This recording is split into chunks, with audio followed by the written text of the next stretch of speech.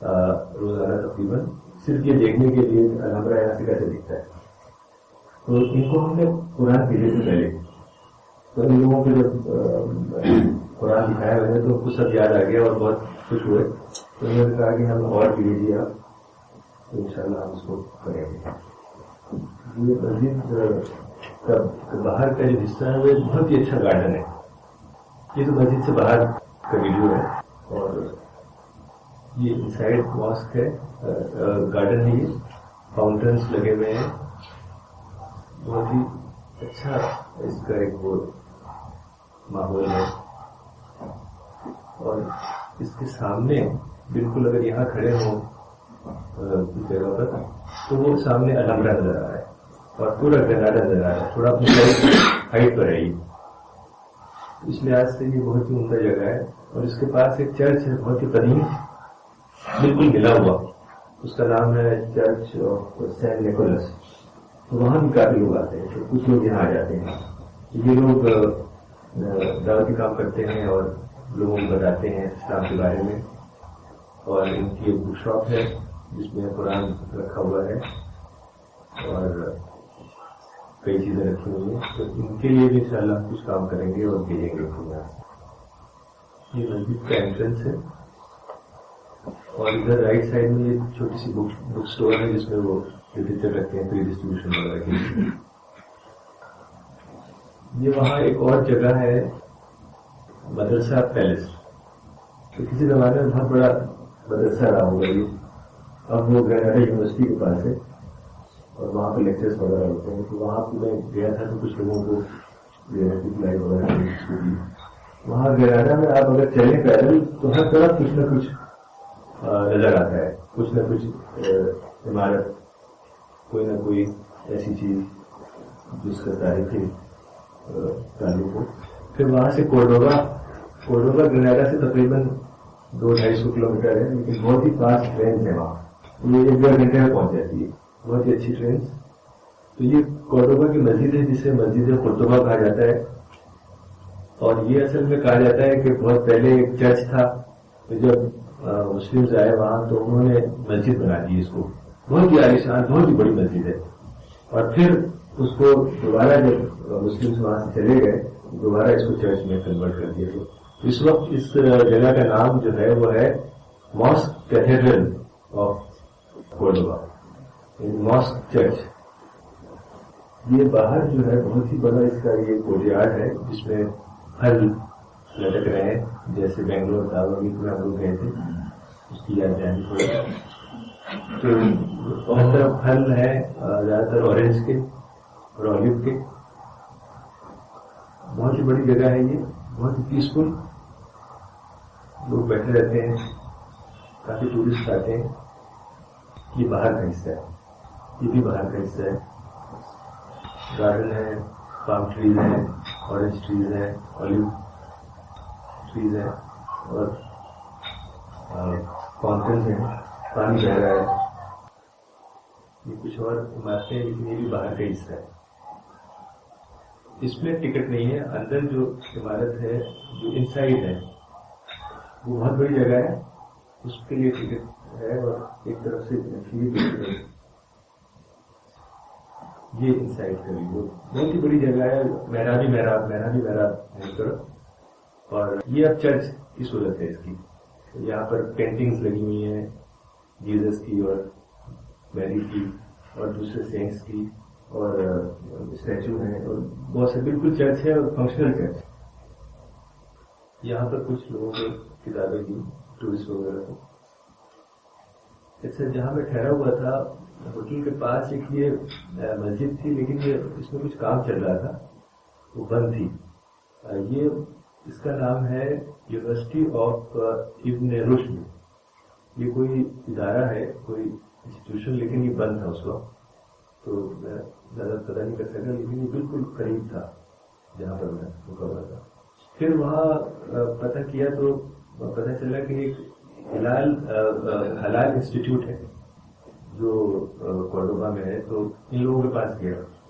یہ جو دو یہ بھائی ہیں, ان کا نام ہے ایک حنیف ایس کے دور اوریبی اور دوسرے کا نام ہے محمد ایس کے دورہ یوربی. ان دونوں کے فادر نے یہ انسٹیٹیوٹ بنایا تھا. یہ بہت سارے کام کرتے ہیں, پبلشنگ بھی کرتے ہیں, دعوتی کام بھی کرتے ہیں, لیکن ان کا مین کام ہے کہ حلال سرٹیفکیٹ ایشو کرتے ہیں ریسٹورینٹ وغیرہ کو, کیونکہ آج کل اس کی ضرورت ہوتی ہے, لوگ اس کے بغیر جاتے نہیں کہیں. کافی ان کا بڑا اسٹاف تھا, لوگ تھے ایڈیٹرز اور جو لوگ ان کے ایڈیٹرز وغیرہ ہیں. یہ ان کی پبلیکیشنز ہیں. ہمارے قرآن میں لکھ دیا تھا وہاں اسپرٹ آف اسلام بھی میں نے پیش کیا ان کو. انہوں نے قرآن شاید کیا ہے, اس کا ہے یہ محمد اسد کا قرآن اسپینش میں ہے, تو ان کے پاس ایک ہی کاپی تھی. تو میں نے ان سے کہا کہ ہمیں اگر قرآن مل جاتا ہے تو ہم آپ کو بھیجیں گے. انہوں نے بتایا کہ بہت سارے جو چھوٹے ٹاؤن اور ولیجز ہیں اسپین میں, وہاں پر جو لوگ دعوت کا کام کرتے ہیں وہ ہم سے لٹریچر لے جاتے ہیں. ان کے پاس چھوٹی چھوٹی بکلیٹس ہیں, حج کیسے کریں, پروفیٹ محمد کے اوپر کتاب ہے اور دوسری کتابیں ہیں. تو انہوں نے کہا کہ آپ ہمیں بھیجیے, ہم آپ کا لٹریچر انشاءاللہ اس میں پھیلائیں گے. پھر وہاں سے میڈرڈ آنا ہوا. میڈرڈ میں یہ بہت ہی عالیشان مرکز ہے, بہت ہی بڑا مسجد بھی ہے اور اسلامک سینٹر ہے جو سعودیز نے بنایا ہے, بہت ہی اچھی جگہ پر. تو یہاں جا کے میں نے لوگوں سے بات چیت کی. یہ مسجد ہے, اس کے اندر تھی. یہ ظہر کی نماز یہاں پڑھی میں نے. اس میں انہوں نے کچھ ایگزیبیشنس, یہ ان کی لائبریری ہے جو بہت ہی بڑی لائبریری ہے, کافی کتابیں نظر آئیں. یہ انہوں نے کچھ ایگزیبیشنس لگائی ہوئی ہیں اسلام کے بارے میں, پروفیٹ محمد, سیرت وغیرہ کے بارے میں, سائنس اینڈ اسلام وغیرہ. تو کافی لوگ آتے ہیں, کچھ ٹورسٹ وغیرہ وہاں پر, کچھ لوگ دیکھ رہے تھے کہ میں نے کچھ کتابیں بھی دی. یہ سینٹر کا بورڈ ہے, سینٹرو کلچر اسلامک دی میڈرڈ, اور یہ ایک آفس ہے اسی سینٹر میں جس کا نام ہے ڈسکور اسلام. تو یہاں وہ دعوت کام بھی کرتے ہیں. تو میں ان سے ملا ڈائریکٹر سے. اوپر جو رائٹ سائڈ پہ ہے یہ ڈائریکٹر ہے, انہوں نے کتاب وغیرہ دیکھی اور الاسلام میں دھرتا بھی تھی میرے پاس عربی, وہ میں نے ان کو پیش کی. تو بڑی اچھی طرح سے انہوں نے بات چیت کی اور کہا کہ ہم آپ کا لٹریچر رکھیں گے اپنے پاس, آپ بھیجیے اسے. دوسرے صاحب جو آفیشل ہیں وہاں سینٹر کے. پھر اس کے بعد استنبول آنا ہوا. استنبول میں چونکہ بک فیئر تھی اس لیے وہاں آنا ہوا. یہ صاحب جو لیفٹ میں ہے یہ ہے امام اسماعیل جو رستم پاشا ماسک کے امام ہیں, اور یہ ان کی مسجد ہے جہاں وہ قرآن ڈسٹریبیوٹ کر رہے ہیں. ان سے تقریباً 3-4 سال پہلے میں ملا تھا اور کچھ قرآن بھیجے تھے. 3-4 بار قرآن ہم نے وہیں پرنٹ کروا کے بھیجے. پھر یہ خود کرتے رہے. تو میں نے اس بار ان سے پوچھا کہ آپ نے کتنا ڈسٹریبیوٹ کیا ہے ٹوٹل. تو انہوں نے کہا کہ 180,000. میں سمجھا کہ شاید یہ 18,000 کہہ رہے ہیں, غلط بول رہے کیونکہ ان کی انگلش بھی تھوڑی اچھی ہوتی تھی. تو میں نے بار بار ان سے پوچھا اور ان سے لکھوایا. تو انہوں نے بتایا کہ 1,80,000 قرآن انہوں نے اب تک ڈسٹریبیوٹ کیے, جس میں سے خود انہوں نے وہاں جو لوکل بزنس مین وغیرہ ہیں ان سے ہیلپ لے کے تقریباً 1.5 لاکھ قرآن انہوں نے خود وہاں پرنٹ کروائے. تو یہاں چونکہ یہ مسجد ہے رستم پاشا ماسک, بہت ہی تاریخی مسجد ہے اور اس میں بہت ٹورسٹ آتے ہیں, تو یہاں بہت موقع ہے دعوتی کام کرنے کا. یہ بک فیئر ہے, بہت ہی اچھی بک فیئر ہے اور بہت ہی اچھی پبلشنگ میں کرتی تھی. بہت ہی معیاری یورپین انداز کا سارا کام ہے. یہ صاحب جو رائٹ میں ہے میرے برابر میں جو سینٹر میں ہے, ان کا نام ہے راشد ٹبٹ, اور ان کے بیٹے ہیں یہ لیفٹ میں جن کے پاس باڈی اسلام ہے. تو یہ ہم سے پہلے بھی مل چکے ہیں. تو ان کو جو میں نے قرآن دیا یہ, تو انہوں نے کہا کہ ہمیں بھی ضرورت ہے قرآن ٹرکش میں پبلش کرنے کے لیے اس سائز کی. تو میں نے ان سے کہا کہ یہاں تو سب لوگ عربی پڑھتے ہیں قرآن. تو انہوں نے کہا کہ ہم عربی تو پڑھتے ہیں, قرآن عربی میں پڑھتے ہیں, لیکن ہم سمجھتے نہیں ہیں. وہی جیسا ہمارے انڈیا سب کانٹیننٹ میں ہے, قرآن عربی میں پڑھ لیتے ہیں لیکن اس کی میننگ نہیں سمجھتے. تو انہوں نے کہا کہ ہم اس قرآن کو ٹرانسلیٹ کروائیں گے ٹرکش میں اور اس کو پبلش کریں گے اور اس کو پھیلائیں گے. یہ جو نیچے ہیں یہ لوگ، یہ ایک نیسل پبلشنگ ہے بہت بڑی، ان سے ملے اور ان سے بات چیت ہوئی کچھ پبلیکیشن وغیرہ کی. ادھر ایک اور پبلشنگ ہاؤس ہے جس کا نام کائنات ہے، بہت بڑا گروپ ہے، فتح اللہ بلند کا گروپ ہے. اور وہ صاحب جو لیفٹ پہ ہیں وہ محمد بے ہیں، مولانا ان کے گھر گئے تھے اور ان کے یہاں ایک پروگرام بھی ہوا تھا. بہت اچھے لوگ ہیں، سب پبلشر ہیں. پھر وہاں سے دبئی آنا ہوا تو مجھے بڑی خوشی ہوئی وہاں دیکھ کے. جو ڈیوٹی فری ہے اس پہ ہمارا قرآن موجود تھا، بک شاپ پہ قرآن رکھا ہوا تھا. تو میں نے اس کا ویڈیو بنا دیا اور یہ اس طریقے سے رکھا ہوا ہے قرآن. ایک بہت اچھا کیس بنایا ہوا انہوں نے اس میں، چونکہ وہاں جو ڈسٹریبیوٹر ہیں سلیم صاحب، انہوں نے اسے بہت اچھی طرح ڈسٹریبیوٹ کیا ہے کافی جگہ. اور یہ اوپر جو سیما صاحبہ ہے، نرما صاحبہ کی بہن، انہوں نے بہت اچھا کام کیا ہے. وہاں کئی جگہ قرآن رکھوایا ہے جہاں سے بہت بڑی تعداد میں قرآن نکل رہا ہے. ہوٹلس میں، جیسے یہ نیچے فوٹو ہے، اس طرح ہوٹلس میں رومس میں رکھوایا ہے. تقریباً 100 ہوٹلس میں قرآن ریسیپشن پہ رکھوایا ہے، وہاں سے لوگ لے رہے ہیں.